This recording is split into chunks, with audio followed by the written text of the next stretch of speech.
Welcome, everybody, and thank you for pulling into the Palmetto Pit Stop. This is your NASCAR podcast in South Carolina, a new one. This is episode 2. I'm Tony here with Adam, and we're going to be breaking down the Coke Zero Sugar 400. Zero sugar, but it was quite the sweet race. A lot of action. We continue on. There was a lot to discuss, of course. Mr. Burton with the big win. Emotional win there, Adam.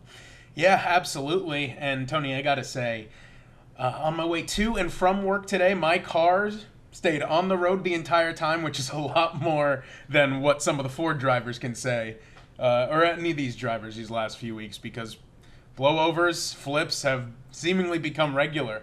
And that's something else that we have to now worry about with this car, but we'll get into that a little later. First, I want to say, right off the bat with this race, Lee Diffie killed it.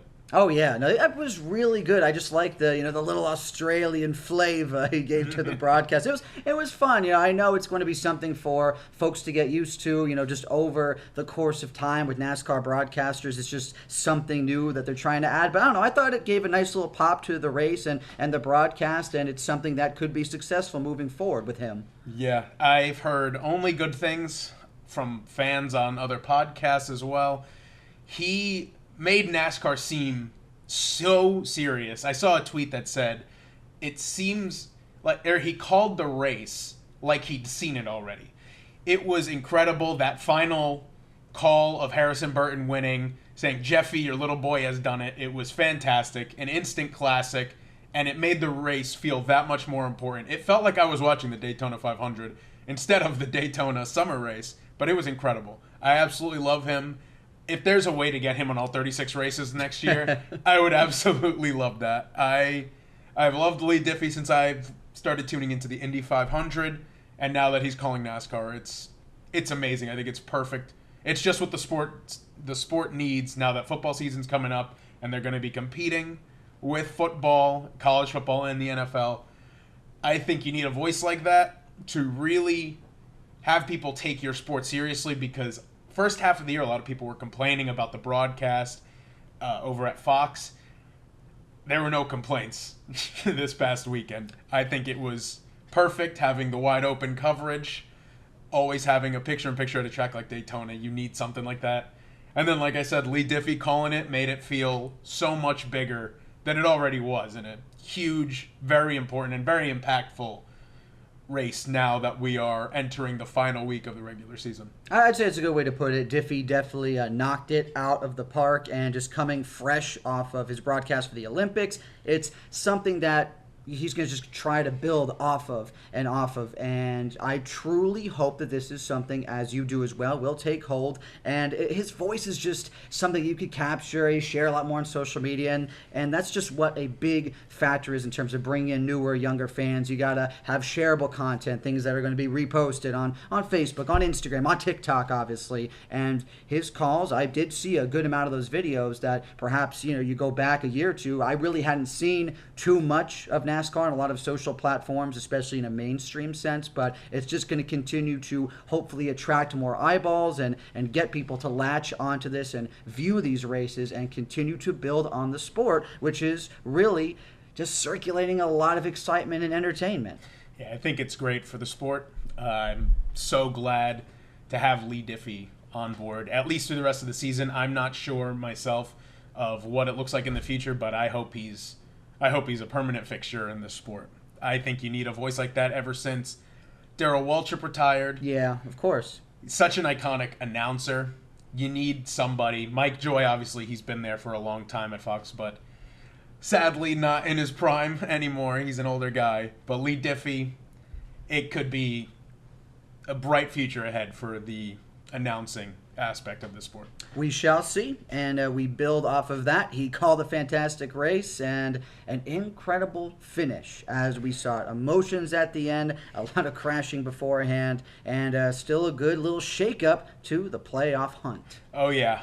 Having Harrison Burton win that race, it's how do I even say this? It's tough to find words. It was a storybook type of ending, especially with him in that race. Yeah. He was one of, I think, 6 cars that was not involved in a crash. There were only about 20 cars running at the finish anyway. It didn't feel like a wreck fest, but it really was a drive to survive at the end. No doubt. All these accidents, all these flips. You had 2 cars go airborne, and just to get through that without any damage was a real testament. I think this kid, the points won't show it, but I think he has some potential there. Even if this is his Trevor Bayne story, his one and done for the Wood brothers, it's unfortunate. As of now, he is out of a job next year, but he said it. He said he got fired, but he still wanted to do his best. He did his best with a playoff berth, and that's huge for the Wood brothers. Such a historic team, finally getting their 100th win. Their last win coming in 2017 at the hands of Ryan Blaney when he drove for him, or for the Wood brothers. So, an incredible race all around. I think it lived up to the expectations that a super speedway should have, especially Daytona. There was just so much that happened. The bizarre. We saw such a weird... It was a clean first stage. Very clean, but very good racing. I was expecting things to be a little slow at first because on these super speedways, we've seen it with this car and the way the stages are broken up, that they will go half throttle, and they were half throttle, trying to save gas, stretch it to cut down on pit times. It was still hard racing. You had guys who I figured needed points, or everyone figured they needed points. They were going for it. You saw Bubba Wallace, Chris Buescher, all these guys on the bubble trying to get their points, trying to get positions, and it truly made for a fantastic race start to finish. Chastain, too. Chastain, At one point, just during that broadcast, the way his car got crunched when he was in a race, just the camera angle, whatever it was, it looked almost clown cars to me, but his crew got it all fixed up. He got out there, still finished, so... there's still a lot to go into this final stretch, but it's still tight. Points are going to be huge next week at Darlington, but we'll get there. Still a lot to unpack with everything that went down at Daytona. In the end of Daytona, let me just say that I think the top 10, if you read it to somebody a few years ago in such a huge race, it might give them a heart attack. The top 10 at Daytona. Yeah, let's hear. Harrison Burton. Obviously, first career win of the lowest ranking full-time driver in points. Kyle Busch, we'd expect to see him. Christopher Bell, no surprise. Cody Ware gets a top 5 for Rick Ware Racing. Ty Gibbs, he's been coming on strong now in his second year. Bubba Wallace, of course, fantastic at Daytona. Still looking for that elusive win.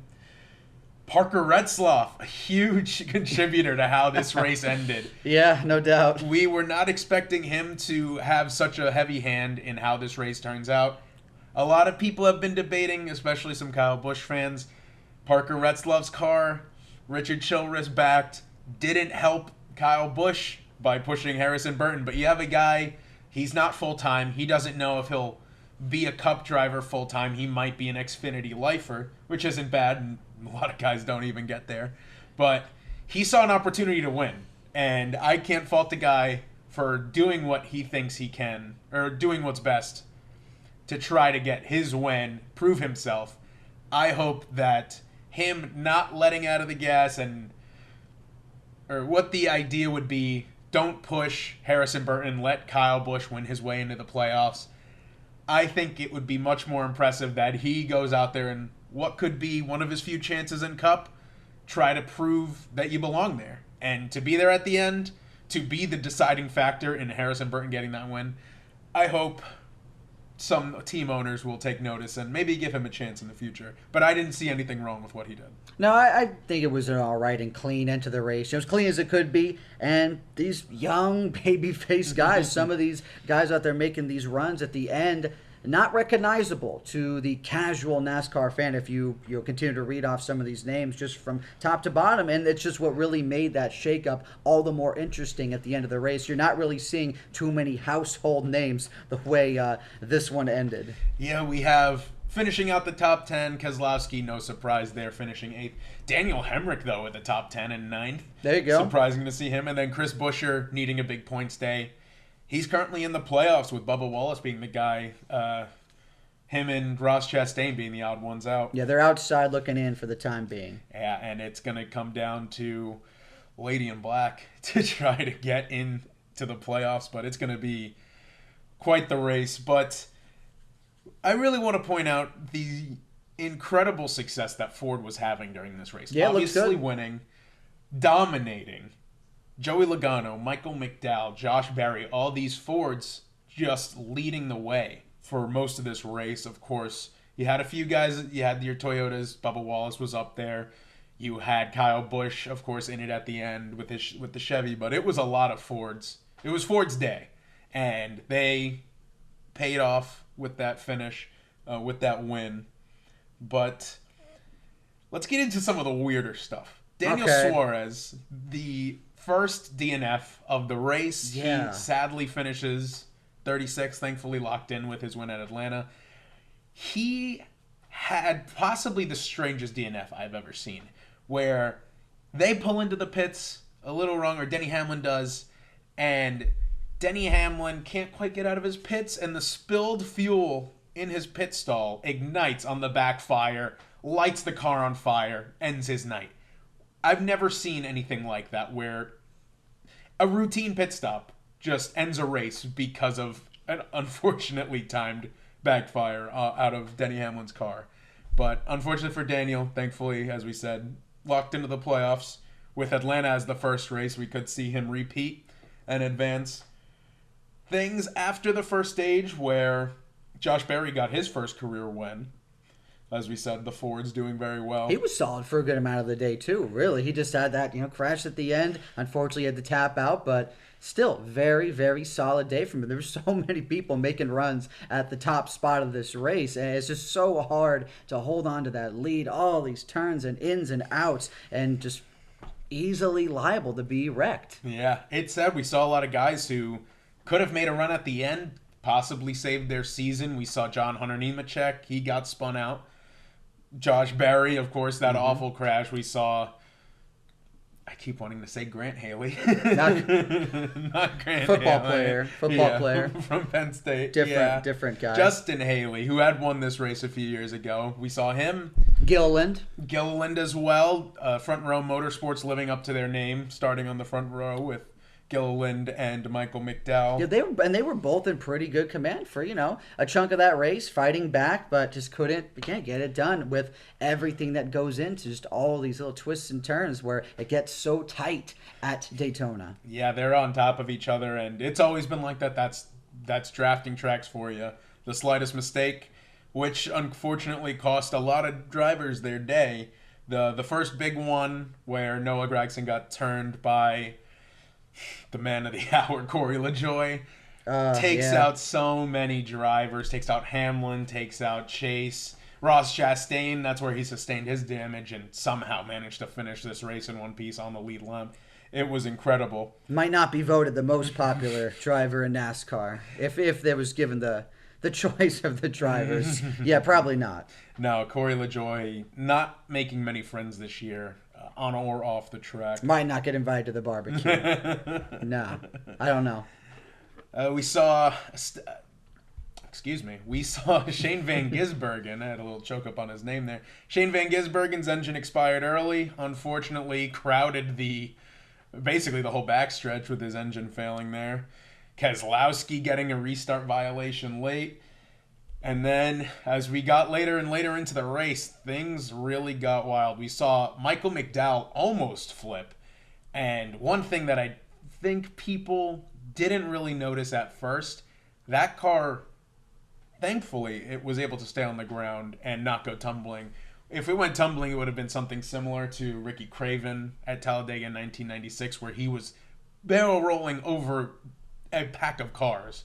Racking up a whole bunch of damage, taking out a bunch of competitors. But thankfully his car stays wheels down.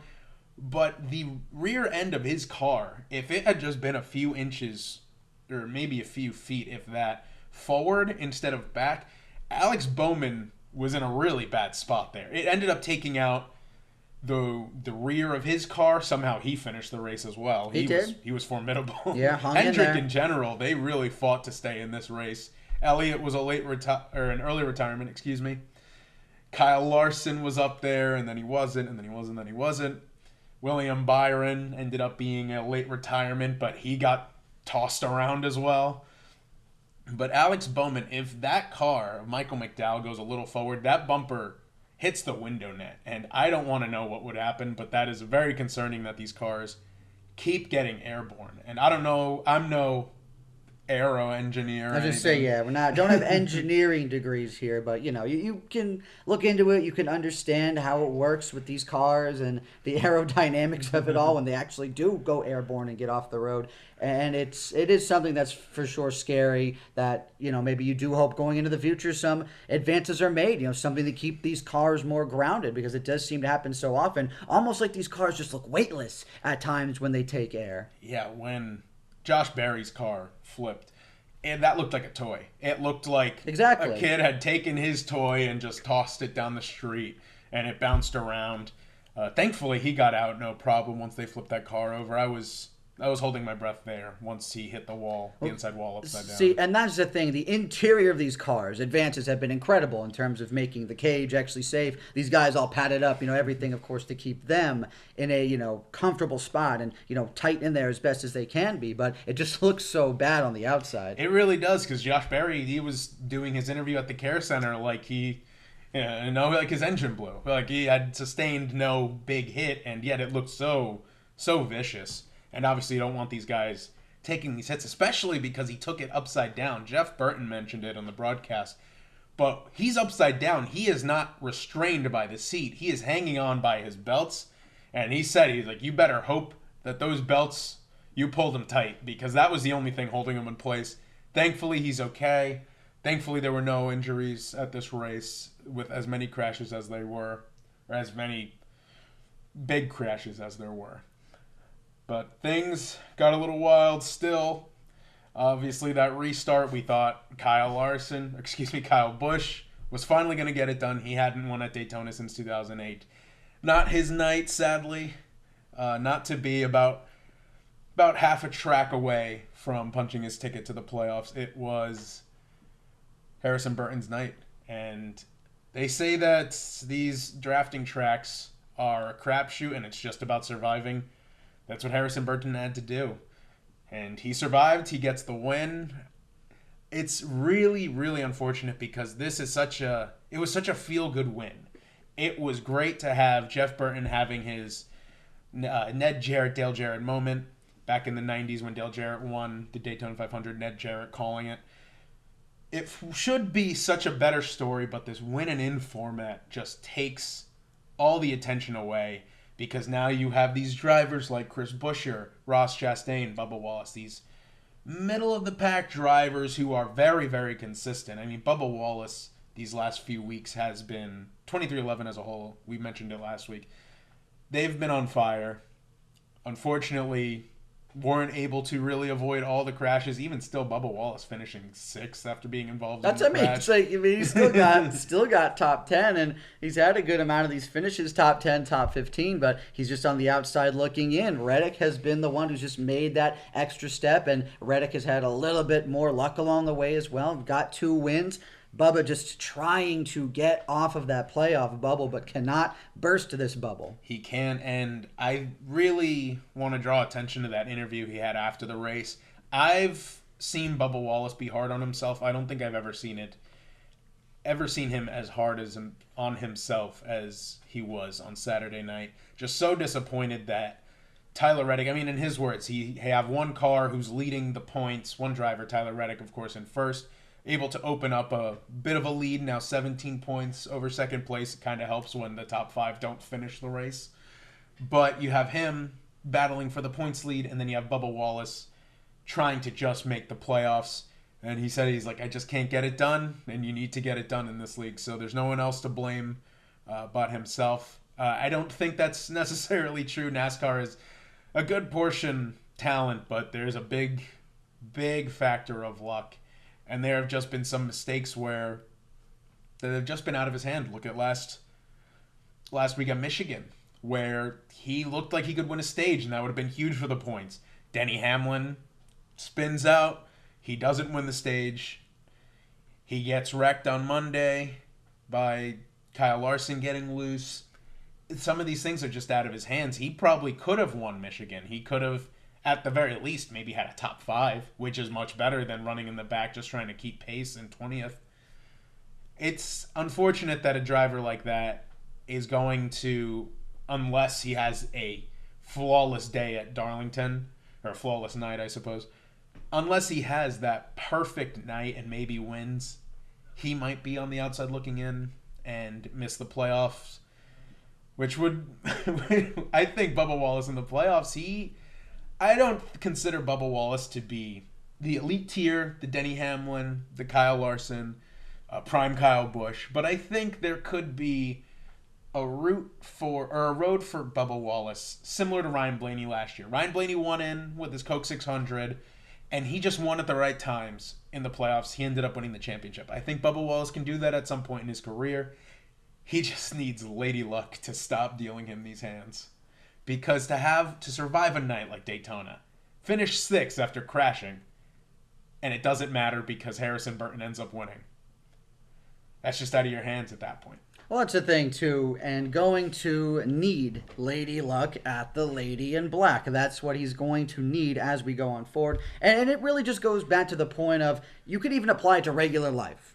Driving on the highway. Awful things happen all the time, unfortunately. There are accidents, and for those who get into some of those accidents, it's not always your fault. It's, things that happen around you. Luckily, in NASCAR, these guys are, as we just discussed, safe in their vehicles. You have all the extra padding. You have the belts. You have the interior of these cars that are designed to make you safe. So these wrecks happen, and there's just nothing you could do sometimes. It is out of your hands. It takes such a split amount of time for these things to occur. When you can actually break down the physical analytics of it and the mental capacity of how fast our brains work and how, basically much time you have to react to a crashing situation or someone coming up behind you or coming from the side. These guys are absolute professionals, and even they are powerless to act in a certain amount of time because it's just too fast. You have to understand how fast these cars are going out on the track, and it's just something that you have to appreciate as someone from the outside looking in. And for folks who don't think that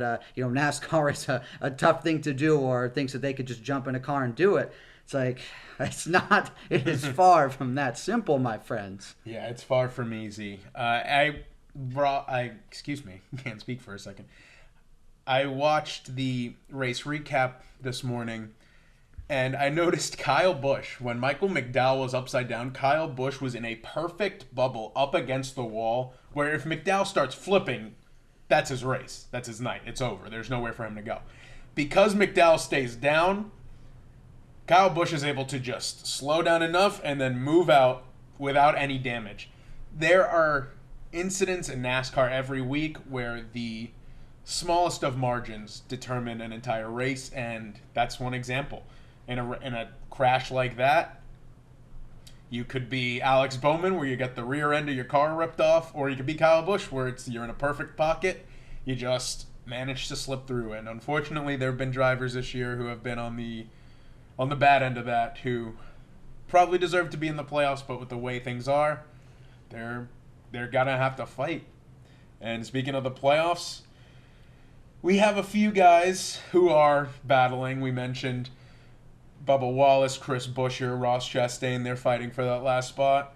Martin Truex Jr. is basically locked in. He's been consistent all year.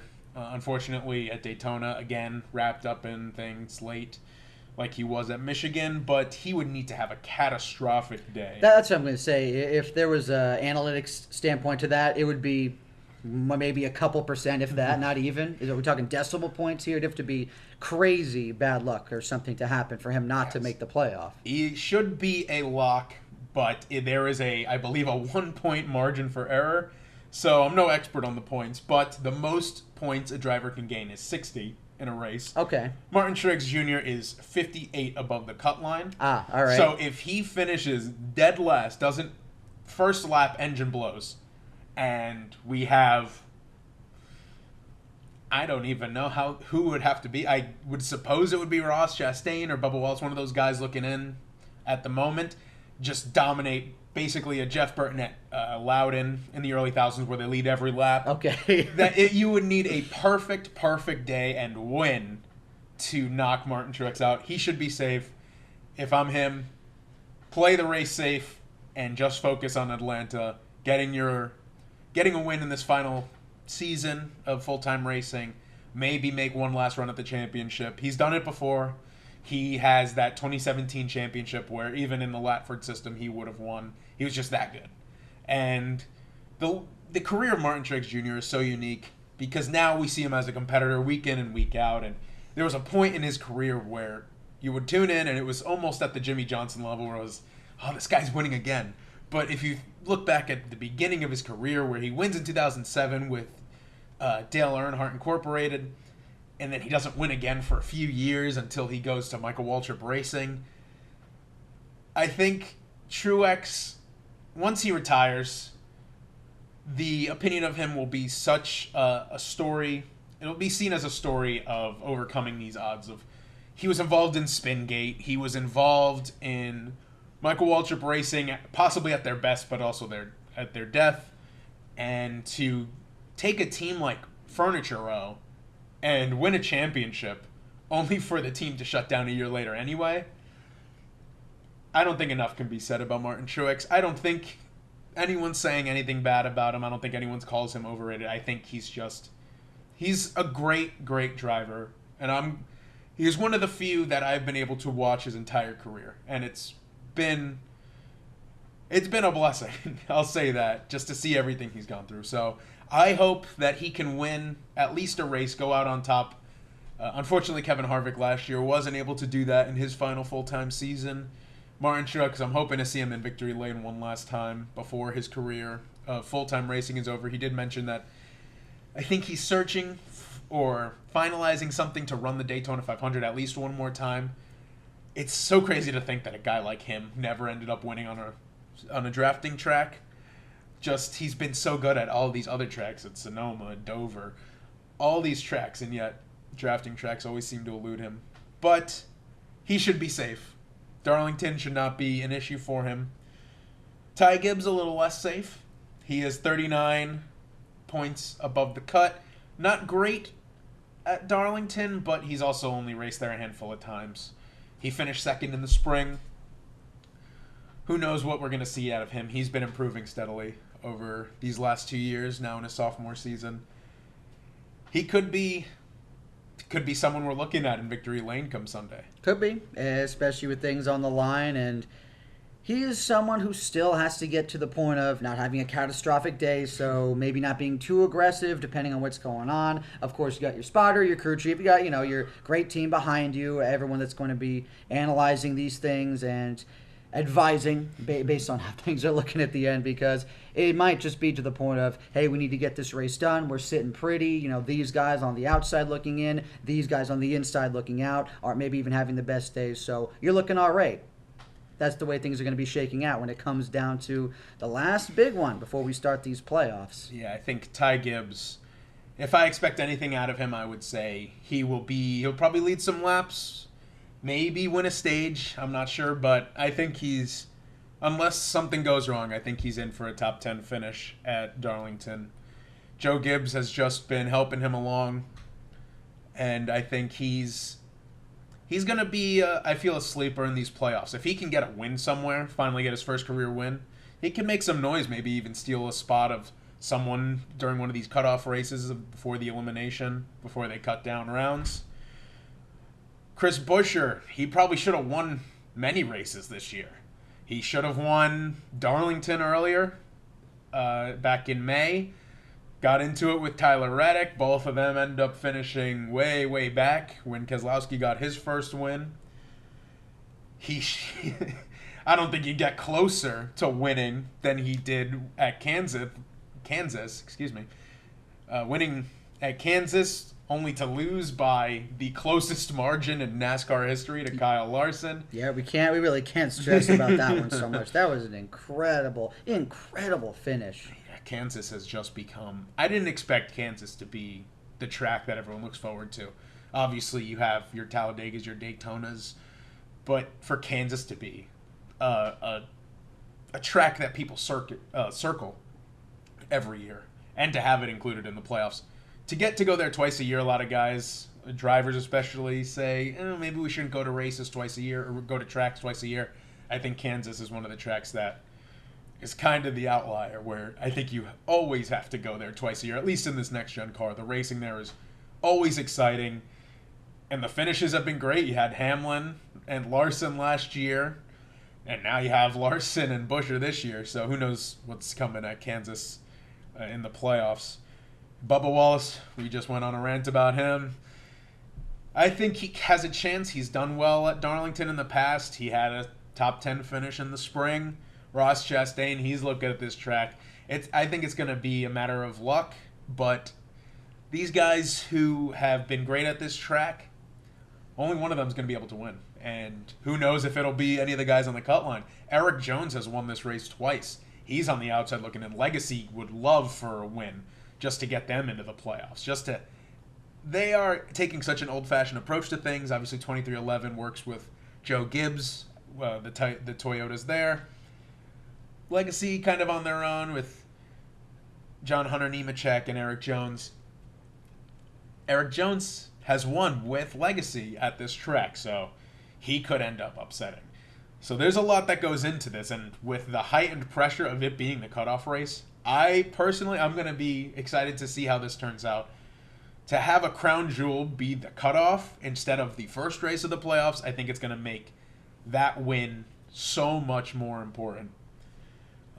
But moving on to some news that broke last week after we recorded our first episode, Denny Hamlin suddenly out of contention almost of the regular season championship after being issued an L2 penalty, where it was a weird rule that I'm no expert on rules, but TRD, the Toyota Racing Development, self-reported that they rebuilt an engine that Hamlin used during his Bristol win.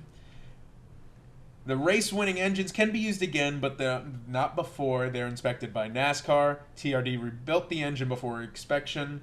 They self-reported it. Dale Jr. tweeted, or I can't remember if he tweeted it or he mentioned it on his podcast, but he said, you're not using an illegal engine at Bristol. It's a braking track. It's a short track. You're not using it there. So this was, I feel it's safe to say, 100% accidental.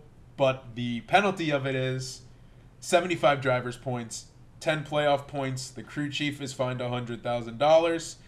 But most of all, his Bristol win does not count towards the playoffs. Yeah, and that's tough. That really hurts him, of course, when you're talking about, the overall points, when you have that regular season championship. So it really is an unfortunate thing for Hamlin and his team. And, what can you do? It's a technicality. You got to, of course, follow the rules. But, yeah, as you said, definitely seems to be an accidental thing, especially with, the self-reporting. And it's just a really tough situation down the stretch here. Just another little twist to throw onto the pile as we get towards the end of the regular season, right? Yeah, I feel so bad for him. I mean, the only hang-up on his career is that he hasn't won a championship. Even if he retires tomorrow, he's a Hall of Famer, one of the greatest to ever do it. I mean, 3 Daytona 500, Southern 500 victories. He now owns 2311, which has become a contender week in and week out. Tyler Reddick looking like he could hang on and win this regular season championship. It's just such a shame that it seems like the universe just doesn't want him to have any type of luck when it comes to the playoffs. I know. It's tough, especially, the way you've described some of these situations to me. As a reminder, I've been more so in getting into NASCAR the past few years. You've been in it for a long time, especially watching him in his heyday. And your mom's one of his number one fans, too. Absolutely. We've watched him basically since the start. Yeah. We got into NASCAR in 2007. That was a sophomore year. 17 years ago. 17 years ago. And where does the time go? Sadly, the time's running out on him, but it seems insane to even say because he looks like he's at the top of his game, well into his 40s, and this is about the time, age-wise, when NASCAR drivers begin to decline on average, and it looks like he's only, I don't know about getting better because he's had great seasons that have unfortunately not led to championships, but he's looking as good as ever. He hasn't had the greatest stretch of luck in the last few months, but come playoff time, I don't think you can put the mantra on him that he's a playoff joker. No one's counting that 11 out week in and week out, especially when it comes to him that building aggression to win the championship. No, I don't think so as well. That's going to be something where he's always going to be in the mix. He's been there for a long, long time. He knows the tracks. He's been around for such a long time. He has these successes and, always identified as, the FedEx driver as well. Of course, he's had some other sponsors, but you know what? Their packages and getting sent out, generally reliable. He's been a generally reliable driver getting to his destination at the time he wants to, and that's the finish line. Yeah. I don't know if this is his year. It feels like it could be anybody's still. I mean, that's how this championship format is built. There's really no... Unless you have a season like Kyle Larson in 2021 where he won 10 races, or Martin Truex where he's just super, super consistent. You're not really going to get those full season domination like the Jeff Gordon in the 90s where they just, week in, week out, he's going to be towards the front. Few races to the end, you're pretty much have the championship locked up because there's been one dominant driver. It could be anyone. No one expected Ryan Blaney to win the championship last year. The expectation was William Byron, who probably should have won it in the Ladford system. Kyle Larson, even those two were in the final four. As always. Recently, yeah, he's always up there near the front. As Hendrick cars. Yeah. William Byron, with his breakout season last year, it's going to be a four-headed beast at Hendrick now. And with all of them having a win this year, all of them being locked in, you can count on at least one of them being in that final four. And anything can happen, though. So that's just how the playoff system works nowadays. Who knows if... They're going to say how the cookie crumbles or something like that. Something like that. It's okay. We don't always need a metaphor. Well, for some news around the sport... we had a real family weekend in the NASCAR world. Lane Riggs won his first Truck Series race, son of former NASCAR driver Scott Riggs. Ryan Truex won the Xfinity race, of course, the younger brother of Martin Truex. And Jeff Burton getting his Ned Jarrett call with his son Harrison Burton. So it was nice to see a nice family weekend there. Feel-good stories for all of them. But unfortunately, it seems that NASCAR for the time being at Milwaukee... will be no more. Milwaukee, one of the oldest racetracks that NASCAR goes to. Been racing there since 1903. Wow. That track's been open. So it is, as of now, they're not on the schedule. The trucks are not on the schedule for to go to Milwaukee next year. There's rumors of Rockingham, but it's, as much as I love to see more racing in the South, it seems that a lot of fans are upset that it seems like NASCAR sometimes neglects the Midwest, and if they're taking away a track like Milwaukee, which is so historic, I can't argue that point. Austin Dillon, as of today, or as of the time of recording, his final appeal was upheld. He will not have his win at Richmond count towards the playoffs, so he is still out. He will need a win if he wants to make it this weekend at Darlington. Zane Smith gets the boot from Trackhouse, which I feel is very disappointing, at least in the last few weeks. It feels like he's starting to hit his stride. He's a young driver, and he signed a multi-year deal with Trackhouse just to get the boot for Shane Van Gisbergen going full-time next year in the 88. I hope Zane Smith, I hope it's not the last we've seen of him. He seems like a talented guy, real down to earth. Real shame that this is just how business is in sports, not just NASCAR. Unfortunately. Well, and it comes down to just some of the successes you've had over the course of the year. He obviously has been trying to come on strong here later in the year, but Van Gisbergen, he's been someone who settles into these road courses, and he just looks so good, and just he hits these turns. He just knows how to get these wins, and that's obviously something they want to bring into the fold of Trackhouse because he just looks so solid on those tracks. Maybe not the best on these super speedways, but for more of these intricate tracks, he seems like a pro as much as anyone else. Yeah, of course, his experience over in Australia, paying dividends here in the States. Oh, yeah. Winning those road courses in Xfinity definitely, I feel, made the decision that much easier for Trackhouse. Unfortunate for Zane Smith, but like I said, he's a young driver who's been showing upside. I think he'll find a home somewhere. Earlier today as well, NASCAR officially finalizing the race in Mexico. So NASCAR will be, if things go to plan, they will be returning to outside Mexico extending City? extending outside of our borders, going to Mexico. Okay. I saw some people posing some concern with Kyle Busch because a few years ago there was an incident where he brought a gun through an airport in his luggage and was sentenced to 3 years in prison, posted bail, and was allowed to return to the States. But some people have raised concerns about returning to the country. I'm no lawyer or any expert on law. I'm not sure how that works, especially not Mexican law. So I won't make any guesses of how that will be, but if that is a story, that'd be something to follow. Yeah, no pun intended, but the jury's out on that one. That's going to be something that we have to see unfold. But just going into other races that are, over the borders, whether it's going to be, of course, like this race is going to be in Mexico, bringing NASCAR to other nations. I think it's a really interesting thing. It just continues to grow that fan base. And as we talked about as well in the last podcast, continuing to see other countries, whether it's going to be other continents as well, brought into the fold. It's only going to be better for the sport to have people tuning in. I agree. Or making trips as tourists to come here to the United States to see these races as well. Of course, you have the tracks down in Texas. You have Sonoma, Auto Club if they get that short track rebuilt. There's a lot of places in the South. Phoenix, of course, where the championship race is held.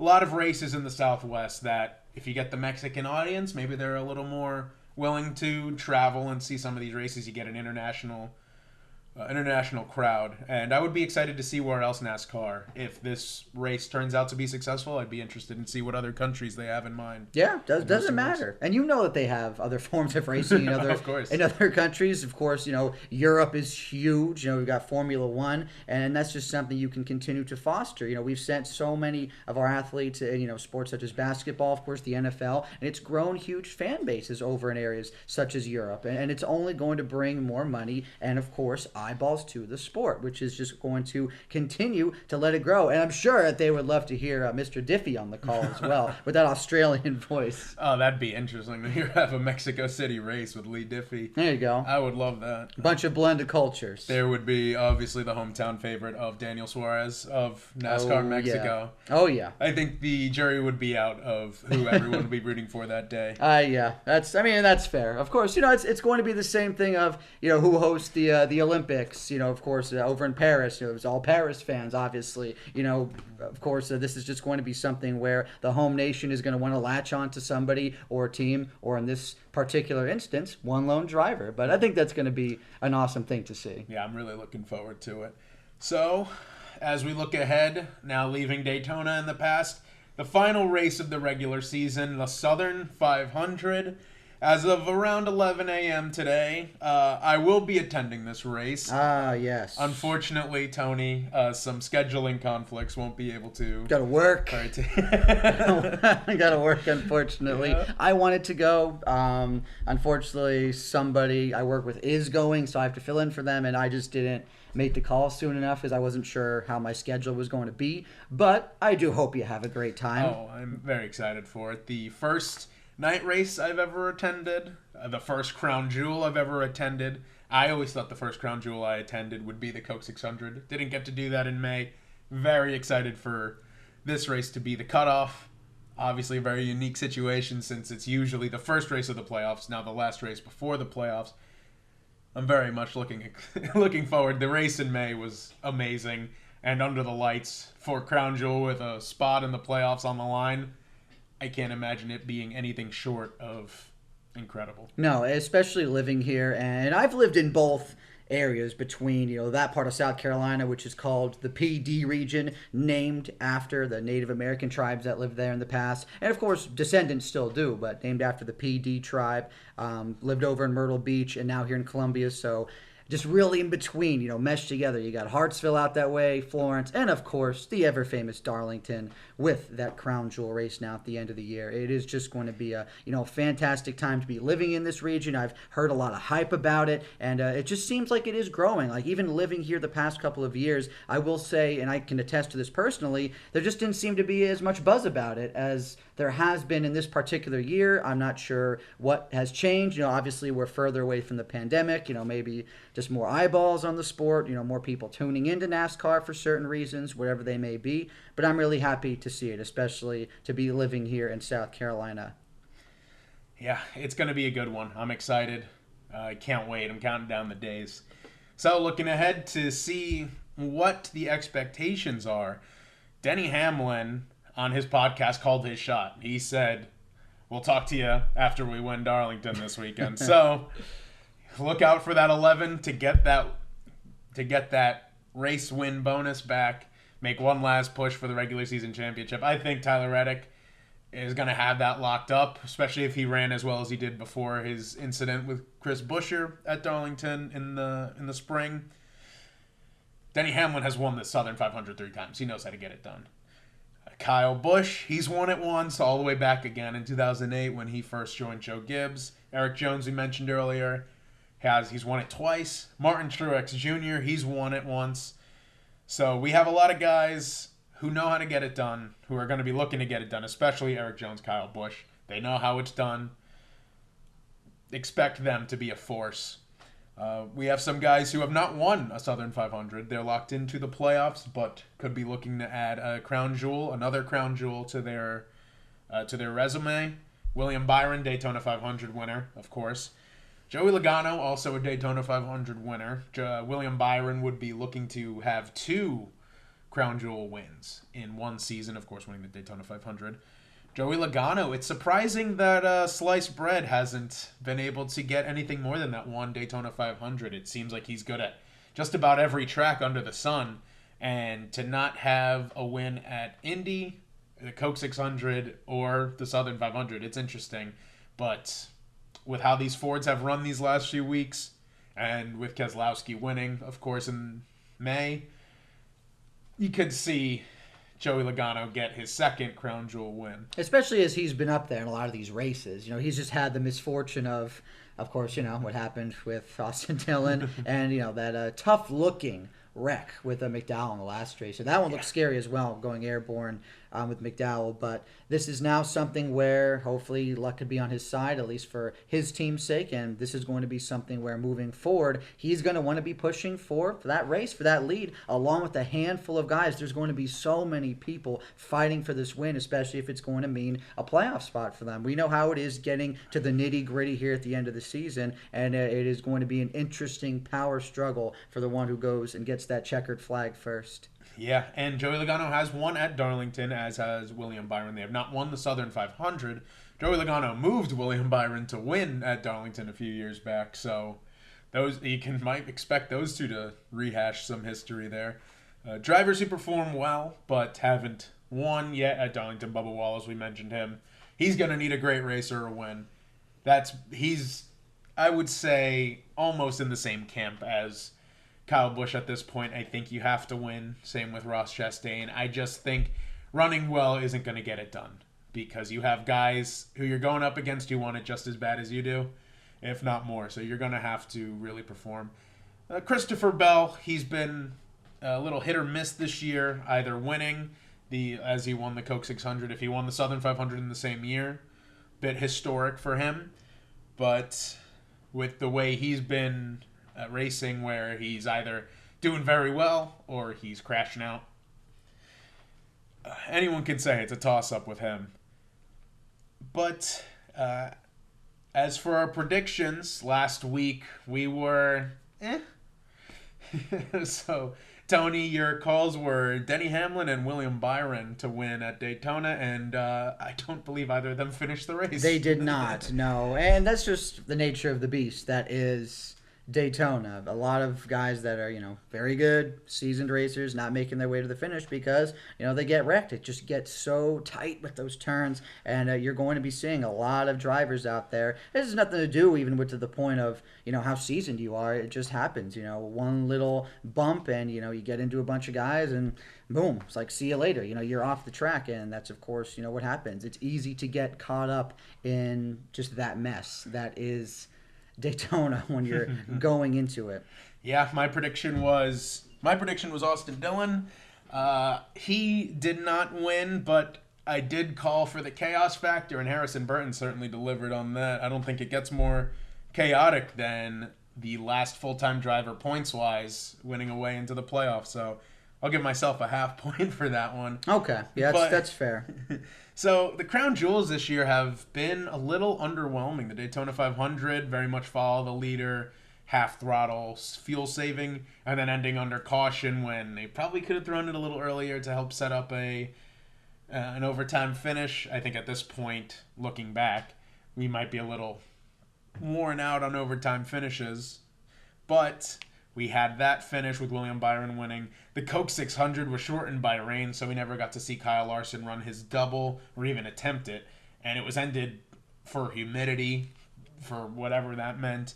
And then the Brickyard 400, of course, with the Kyle Larson restart controversy over Ryan Blaney when Brad Keselowski decided that he wasn't going to make it on fuel and pit. So hopefully, fourth time's the charm with the Southern 500. I hope we get a good, clean race. Maybe they can get a little aggressive, but I'm hoping for at least a full race with as little controversy as possible.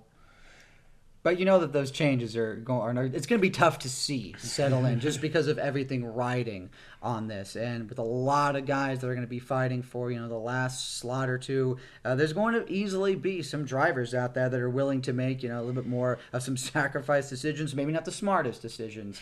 And sometimes you just get caught up in that, and it's just the nature of the beast of when you're getting to the end of the season. I hope it's not to the point of someone doing something stupid or wrecking someone back into the field, anything to that effect, but, willing to maybe just try and bump a little bit more than some people might usually be comfortable doing. Might see a little more aggressive strategy, a little more aggressive driving, but that's what makes a Southern 500 so great. I mean, it's the Lady in Black for a reason. Those cars will be making a lot of contact with the wall and possibly each other. And I don't know how... I'm glad that the Austin Dillon thing has been resolved, because I could not imagine if somebody tried what he did only for that to be the last race of the regular season and then have that stripped away before the playoffs start. So I'm glad they got that figured out. So drivers are going to know... They're going to know the line. So...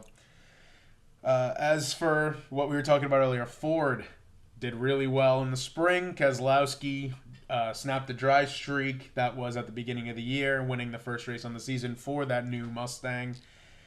As for winners, I'm predicting one of three. I think Denny Hamlin, he called his shot. The last time he called a shot was at Dover. He won at Dover. Joey Logano, he's proven he can win at Darlington. I said it, the Fords have been good these last few weeks, even after their slow start.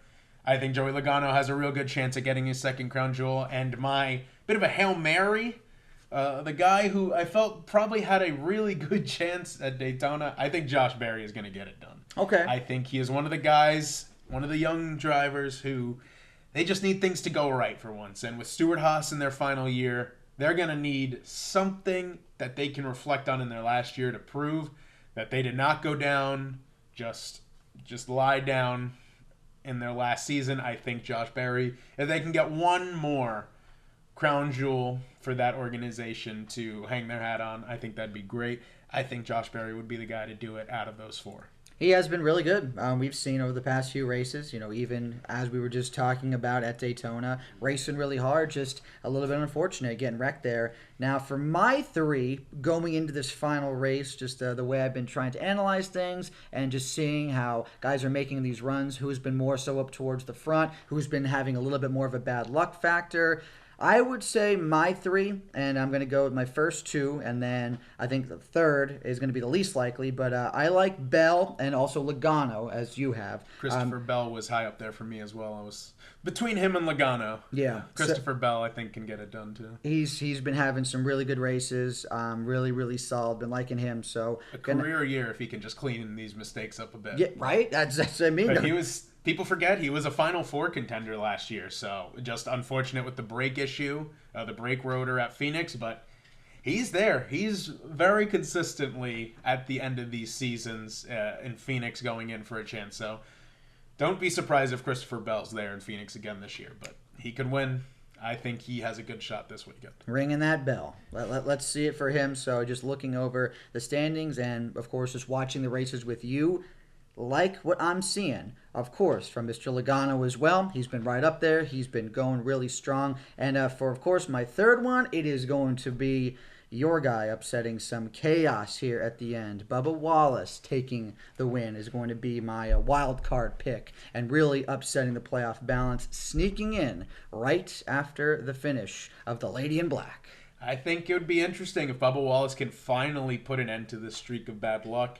And if he could put together even a half a race where he doesn't have something just blow up in his face. If he can get to the end and he's there to win his way in, that'd be fantastic. Would also be the first time I watched my guy win in person. Yeah, so that'd be even more incredible since you're going to be there. I know you're Bubba fan, so we'll see if he could get it done. But I think that's a fair wild card pick, just the way that he's been racing the past few tracks as well, along with, again, my top two picks. So we are really in for an enticing race here in the heart of the PD country of South Carolina. I'm excited for it. I'll be watching on TV, but it's all right. I'll hope, just enjoy it for me. I'll be there in spirit. We'll make sure to get out to some races next season, too.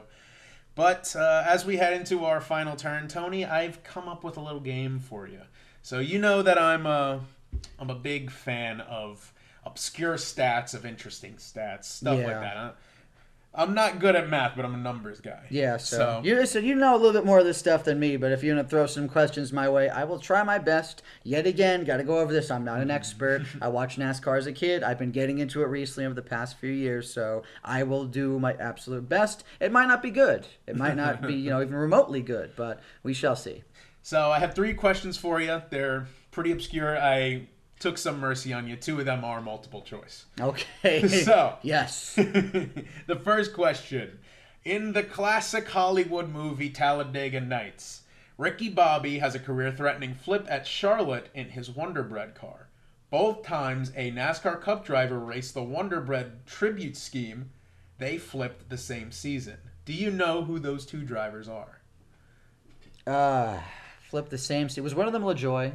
It was not LaJoy. LaJoy has not run the Wonder Bread scheme. Shoot. Thinking. Oh, and I see. I should know that. 'Cause I watch those races. Yeah, so this is... If you hear the names, you might be a little upset that you don't guess it, but you could also be overthinking a little of these drivers. I assume I am.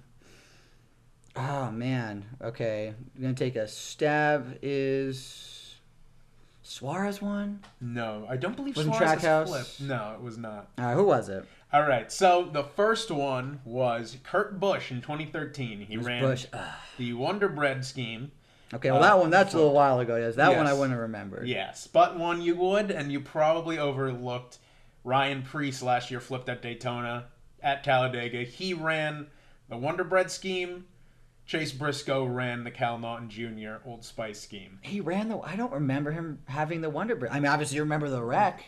Of course. But one of the most memorable moments of I do not remember having that scheme. Okay. Yes. Yeah, that just completely blanked on that one. Yeah. Well, shoot. I'll be sure to show you those cars. Those are some beautiful cars. Yeah. Well, you sent to me on social media. I remember. I watched the race. I just can't remember him wrecking with that scheme. But he did not wreck with the scheme. Oh, he didn't. He drove the scheme, but the drivers who have ran the scheme in that same year have flipped at a different race. Oh, okay. They did not okay. flip in the Wonder Bread car. I Okay, think I so- might have tripped you up on the wording of that question. That's because I was like, I can remember the race, and I know there was not a Wonder Bread scheme No, on he that did not car. flip in the Wonder Bread scheme. Okay. I can't remember. I that- can remember the look of the car. I can't remember what the sponsor And that would was have been for really either. crazy. That would have Like been a little too... That would have been a forever meme. Yeah. For sure on the internet if that actually happened. Because that's like, what would be the odds of that? Yeah. That's crazy. Okay. Especially with how rare those paint schemes are ran. Yeah. Kurt Busch, I believe, also ran the Me car when he was at Phoenix Racing, but I Now- could be wrong about that. Okay. But I don't think he flipped in that With the one. Cougar. With the Cougar. Love yeah. that. Get down, Karen. Get down, Karen. God, I love that movie. It's on Comedy Central like every few weeks. I know. I watch it every time. People still watch it. Yeah. It's such a classic. Of course. So, for your second question, this one's multiple choice. Of the following drivers, who has the most career top 5 finishes at Daytona? Of course, Daytona, just this past week. Number 1, Cody Ware. Number 2, Derek Cope. Number 3, Trevor Bayne. Number 4, Kyle Larson. Hold on. Read those names again one more time, please. The names, in a different order: Kyle Larson, Cody Ware, Derek Cope, Trevor Bayne. I feel like we were talking about this. I think, is it Cope? It is not Cope, but not a bad guess. Derek Cope actually won the Daytona 500 back in 1990. That's his only career top 5. Ah, man. The answer is Trevor Bayne, who has 2 top 5s. Okay, so I knew it wasn't Larson. All right. Yes, All right. Kyle Larson has 0 top 5s at Daytona, surprisingly. And I believe only has 1 top 5 at super speedways in general. And Cody Ware, top 5 this past week. Yeah. All right, so going off that question, winning a crown jewel, the Daytona 500, Coke 600, Brickyard 400, Southern 500. It's a career-defining achievement. The following drivers won only 1 race in their entire career, that being a crown jewel. Which of these drivers won their only career race at the Southern 500? Mario Andretti, Casey Mears, Reagan Smith, Trevor Bayne. I'm trying to think. All right. Obviously still diving into the past here. A little bit. A little Just bit. a little bit. One of these goes back a long time. Oh, boy. I want to say Smith? Reagan Smith? That is correct. Yes. So, Let's go. All right. Mario Andretti, it seems a little unfair to use him since he is a legend, but in NASCAR he has 1 career win, that being the 1967 Daytona 500. Casey Mears, the 2007 Coke 600, his lone career win. Reagan Smith, the 2011 Southern 500. Trevor Bayne, one of those 2 top 5s at Daytona, was his only career win in the 2011 Daytona 500. The one I knew Andretti wasn't. So Yeah. I narrowed down to the other 3, and it's like, okay. So I'm trying to think, like, is, really diving into, what NASCAR history I have in my brain. So, yes, Smith sounded correct to me, at least from what I recall. So, okay, not too bad. No, I think you did pretty well there. You made some good guesses. And Yeah, we grade on a curve here, like plus 40, 50%. So it's still a B. yeah, I'll give you that. I'll give you the Southern 500 Reagan Smith one. It's also a bit of controversy with Reagan Smith too, because he technically in 2008 his first career win, air quotes, was at Talladega, beating Tony Stewart to the line. However, he passed below the yellow line and was placed. It was deemed an illegal move because at super speedways you can't pass below the yellow line. He was forced, so that's a bit of controversy, but he was put to the tail end of the lead lap, finished 17th, was able to win his lone career race. Probably should have been his second career race, but his lone career race officially, the 2011 Southern 500. 2011 was a fantastic year for racing. I think it was the best car that I've watched personally, and I may be a little biased because Tony Stewart won a championship in 2011. But that was a fantastic season. Trevor Bayne, Reagan Smith getting these one-off wins, and then of course Tony Stewart's run at the end, winning 5 of 10 chase races.